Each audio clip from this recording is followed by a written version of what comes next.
nome é Ana Maria Lousada. Hoje nós vamos dar continuidade às nossas reflexões em relação ao Evangelho de Jesus Cristo, segundo São Mateus, no capítulo 9. E hoje nós vamos destacar os versículos de 9 a 13. Nesse capítulo de hoje, nessa discussão de hoje, nós vamos falar um pouco em relação ao que Jesus procurou fazer no tempo em que viveu aqui na Terra, naquele período em que viveu aqui na Terra, para nos ensinar sobre a lei do amor. E o tema que nós destacamos é Jesus veio para os necessitados. E nesse sentido a gente faz uma indagação. Qual é a nossa necessidade? Porque se ele veio para os necessitados, ele veio por nós. Porque todos nós temos necessidades específicas em relação à nossa evolução espiritual que precisamos aprender com Jesus. Precisamos aprender e compreender os ensinamentos de Jesus. E quando ele destaca que veio para os necessitados, nós precisamos ficar atentos e atentas para entendermos o que ele quis dizer com isso. Procurar fazer uma autocrítica, uma autoanálise em relação às nossas necessidades, de modo que possamos nos inserir, nessa trajetória, nessa missão de Jesus Cristo aqui na Terra. E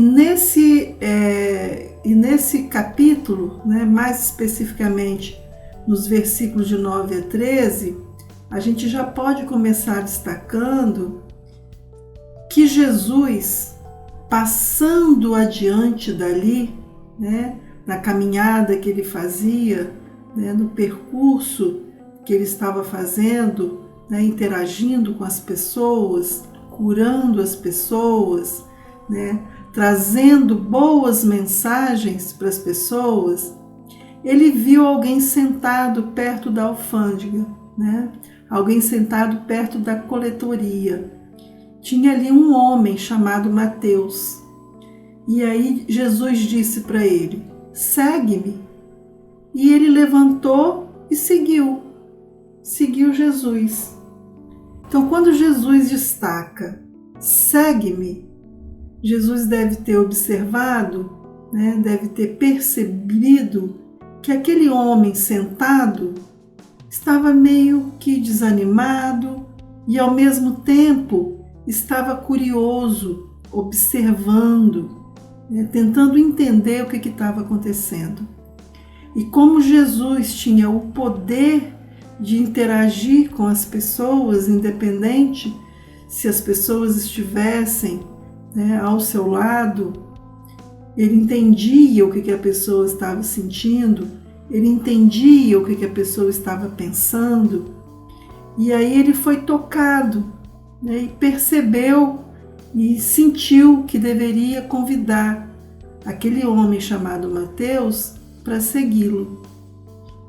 Tamanha sua energia, tamanha o seu poder de interagir com as pessoas, de interagir com os humanos, de interagir conosco, que somos seres necessitados nesse mundo terreno. Só um espírito muito evoluído como Jesus conseguia e consegue fazer essa interlocução, de estar penetrando, percebendo o que nós estamos sentindo.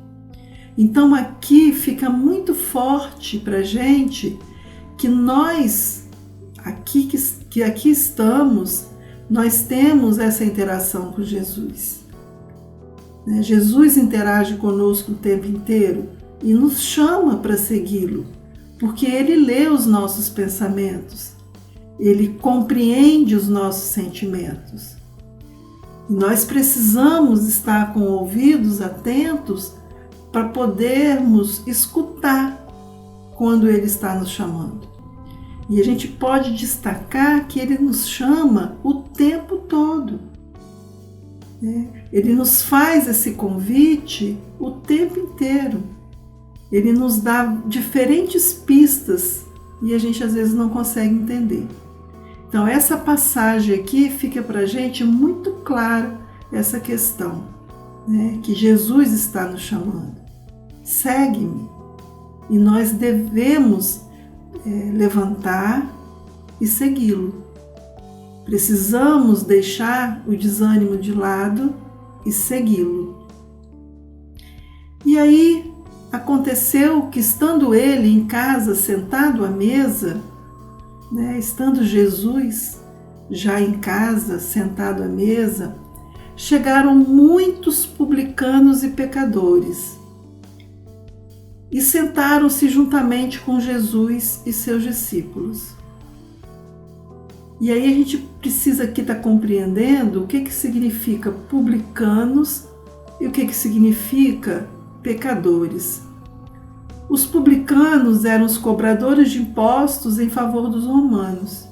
Eles tinham fama de praticar extorsões e serem avarentos e egoístas.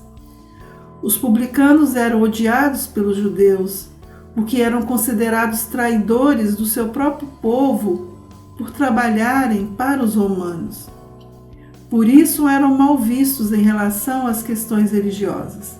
Eram considerados impuros pelo fato de negociarem com os povos gentios.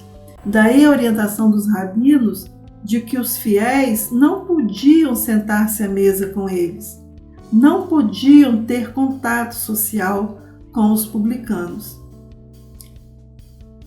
E quando se destaca publicanos e pecadores, todos aqueles que não seguiam as normas colocadas naquele contexto, de acordo com o que os fariseus desejavam, eram considerados pecadores.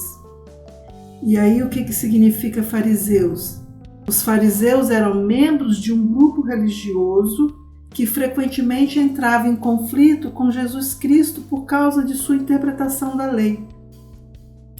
Eles estavam mais voltados para aquela lei mosaica, de um Deus que vinga, de um Deus que castiga. E Jesus Cristo trazia a ideia de um Deus amoroso, de um Pai misericordioso.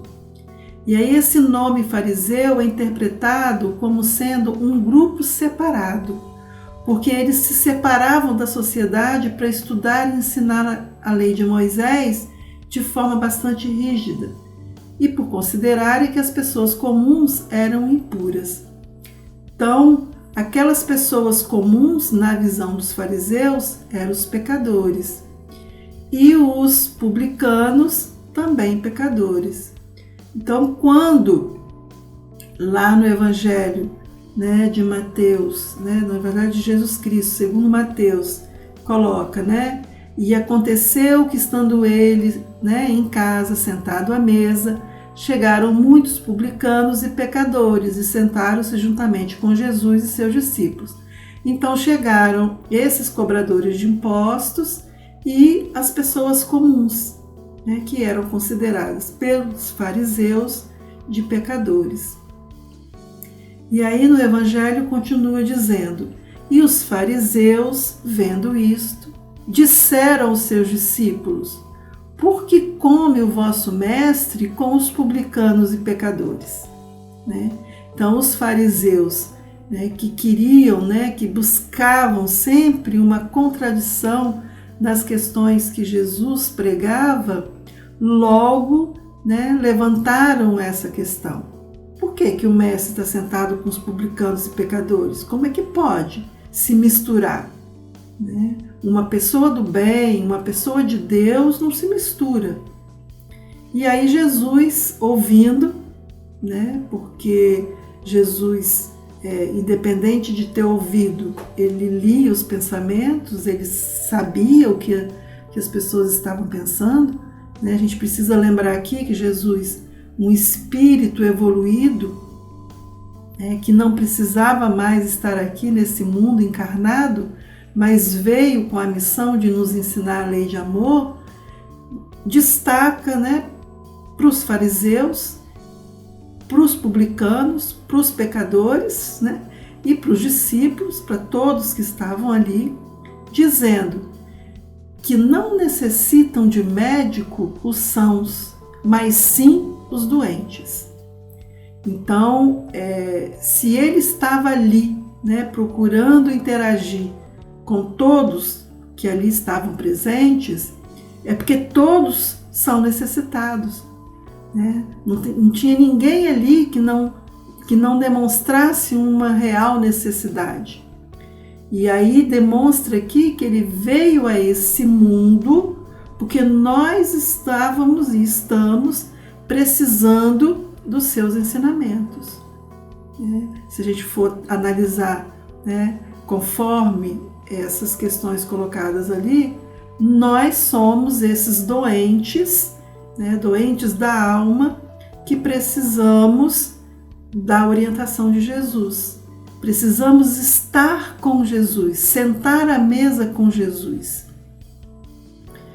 Se nós já estivéssemos evoluídos, se nós já estivéssemos sãos, nós não precisaríamos mais desse aprendizado, já teríamos aprendido, né? Já estaríamos no patamar de espíritos evoluídos. Como ainda não estamos, nós somos os necessitados dessa terra que precisamos convidar todos, né, que precisam interagir com Jesus para estarmos com Ele, para estarmos ouvindo o que Ele tem a nos dizer, né, e colocar em prática os seus ensinamentos. E aí Jesus complementa: ide, porém, e aprendei o que significa misericórdia quero e não sacrifício, porque eu não vim chamar os justos, mas os pecadores ao arrependimento. E aí aqui ele coloca, né, um pouco, né, daquela questão que ele traz Deus como um Pai misericordioso, traz um Deus de amor, um Deus que ama, um Deus que perdoa, um Deus que quer ver a evolução de todos e todas, né? Quer dizer, essa misericórdia é fundamental e não o sacrifício. Nós precisamos procurar vivenciar as virtudes, né, que brotam de dentro para fora, né? Nós precisamos estar, né, preocupados com todas e todos e não na perspectiva da exclusão.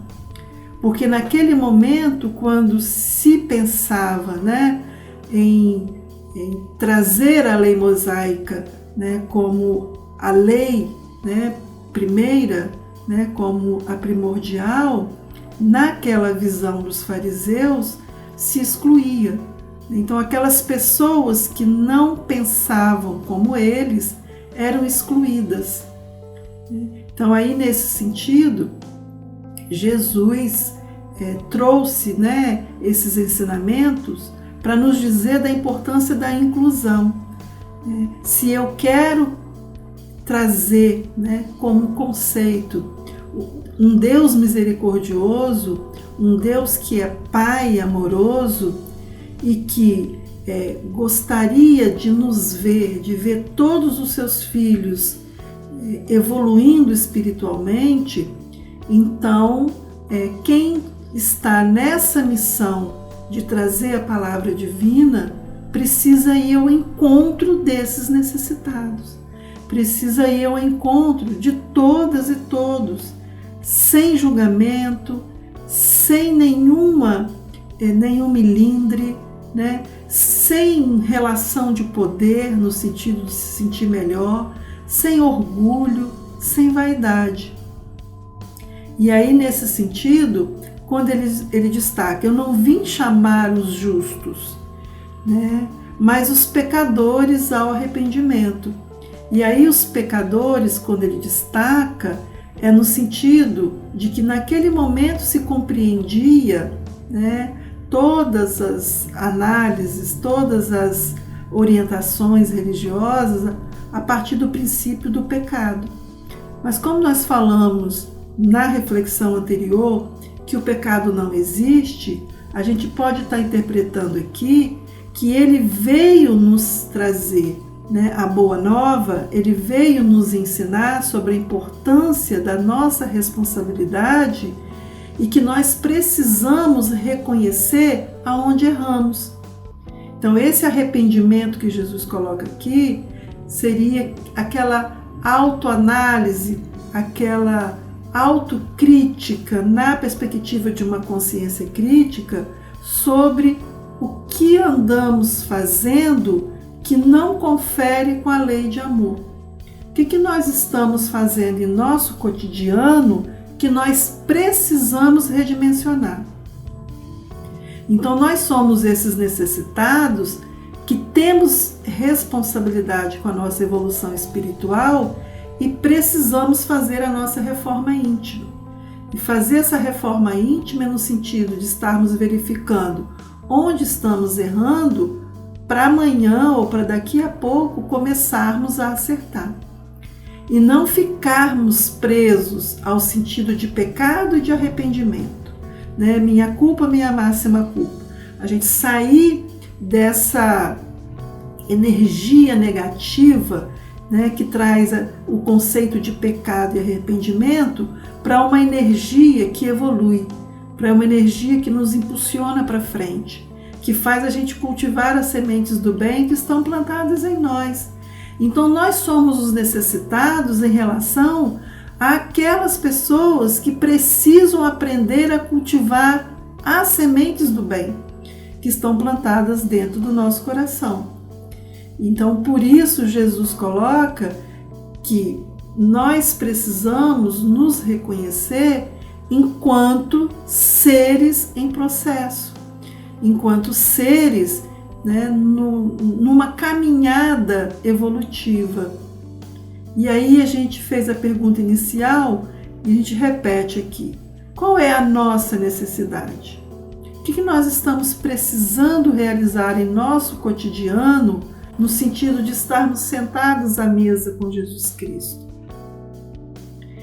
Jesus Cristo precisa estar sentado à nossa mesa por causa de qual necessidade?